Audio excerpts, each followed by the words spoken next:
हूं आपके साथ अक्षिता मौर्य। आप देख रहे हैं न्यूज़ 7 हिंदी। सरकार जीएसटी यानी वस्तु एवं सेवा कर प्रणाली को और सरल बनाने की तैयारी कर रही है। हाल ही में जीओएम की बैठक हुई, जिसमें केंद्र द्वारा प्रस्तावित जीएसटी स्लैब को रिजनेबल बनाने के लिए सहमति दी गई। इस बैठक में राज्यों के वित्त मंत्रियों ने मौजूदा 4 स्लैब को घटाकर केवल 2 स्लैब रखने का समर्थन किया। इसका मतलब है कि अब 12% और 28% के स्लैब खत्म हो जाएंगे और केवल 5% और 18% के स्लैब रहेंगे।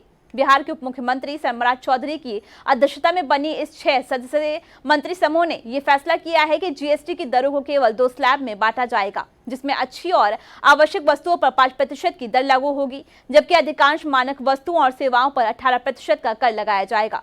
इसके अलावा लग्जरी वस्तुओं पे 40% की स्लैब में रहेगी। इस फैसले के बाद लगभग 99% वस्तुएं जो पहले 12% की दर पर थीं, अब 5% के स्लैब में आ जाएंगी। वहीं जो वस्तुएं पहले 28% के स्लैब में थीं, उनमें से लगभग 90% को 18% की दर पर रखा जाएगा। इससे कर प्रणाली अधिक सरल हो जाएगी और स्पष्ट हो जाएगी, जिससे आम जनता के साथ व्यापारियों को भी लाभ होगा। जीओएम ने यह भी सुझाव दिया है कि लग्जरी कारों पर 40% की दर से कर लगाना चाहिए। इसके साथ ही कुछ हानिकारक वस्तुओं को भी इस स्लैब में रखा जाएगा। जीओएम में उत्तर प्रदेश, राजस्थान, पश्चिम बंगाल, कर्नाटक और केरल के वित्त मंत्रियों ने भी इस प्रस्ताव का समर्थन किया है। उन्होंने कहा कि इससे कर प्रणाली में पारदर्शिता आएगी और टैक्स चुकाने वालों की संख्या बढ़ेगी।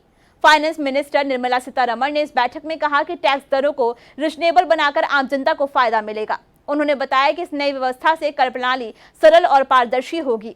उन्होंने ये भी बताया कि इससे कई वस्तुओं पर टैक्स की दर कम हो जाएगी, जिससे वस्तुओं की कीमतों में कमी आएगी और उपभोक्ताओं को राहत मिलेगी। फिलहाल इस खबर में बस इतना ही। बने रहिए न्यूज़ 7 हिंदी के साथ।